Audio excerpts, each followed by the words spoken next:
Hello and welcome to Smitty's. I am a wood cutting fanatic who loves to run a chainsaw. I run alcohol chainsaws, ported chainsaws, I race chainsaws, and I even run the occasional vintage. Now remember, I cannot do this without you. You're everything to the channel, so please remember, subscribe, give that thumbs up, leave that comment. Today, we are going to have a lot of fun. So, hey, how you doing? Hey, today, we're going to run a saw for you, but it's going to be a little bit different kind of video for you. How do I put this without being ignorant or rude or something? Basically, well, I guess I'll just come out and say it. Sometimes you got to be careful on how much work you do to a saw because you could potentially cause yourself to lose performance, correct? It is very possible. So today, I'm going to run you almost stock. This one's almost stock. So this is the 371, the Husqvarna 371 that I rebuilt for my brother. It's an almost complete OEM rebuild. It's OEM top end, but you know, the bearings are, I think the bearings I put in are SKF. You know, it's almost OEM. The carburetor is a clone. So that's pretty much the only non-OEM part on this saw is the carburetor. So, you know, but the thing I wanted to show you here is this saw, there's no port work done to the saw. There's no muffler mod, no nothing.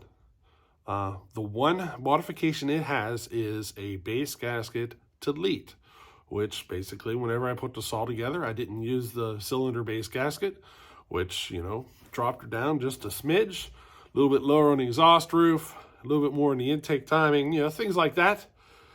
I mean, that's kind of what you get when you do the base gasket delete. But I want you to see how this saw performs. Now you're going to have to watch this through to the end, because the first cuts are going to be tuned off, and you're going to slowly see me tune the saw, and it's at the end of this that you're going to see it come in to you know, to where it wants to run. But you know, I kind of want you to see this, and I want you to just kind of keep this in mind. Sometimes it's not a bad idea to get before and after, or keep some sort of a record of your build or your progress. I have seen ported 371s, ported 372s or whatever, that did not perform as well as this saw. And this one, there is no port work done to it. It's all it is a base gasket delete.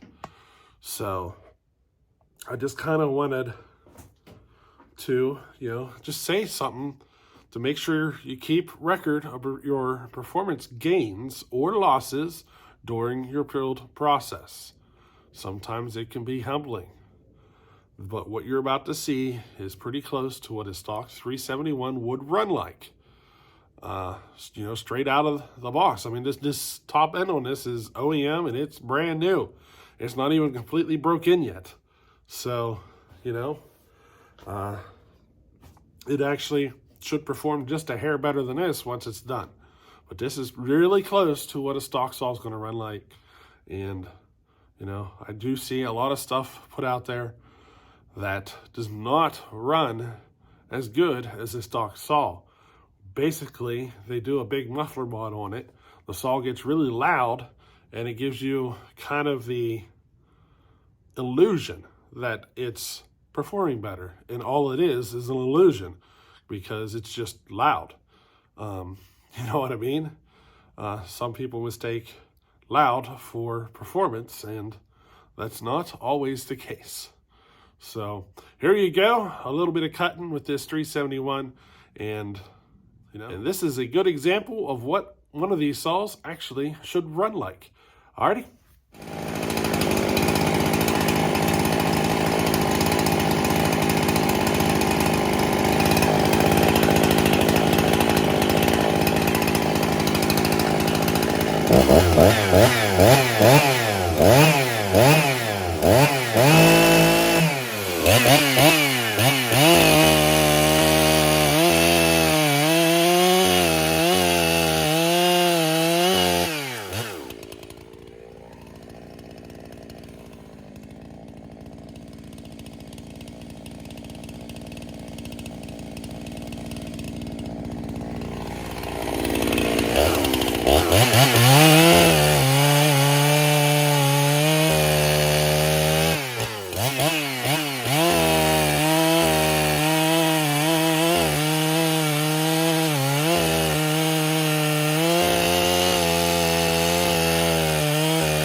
right, so I hope you enjoyed this little video. I know these things people can take these the wrong way and think that I'm trying to insult somebody or something, and that's not what my intention here is.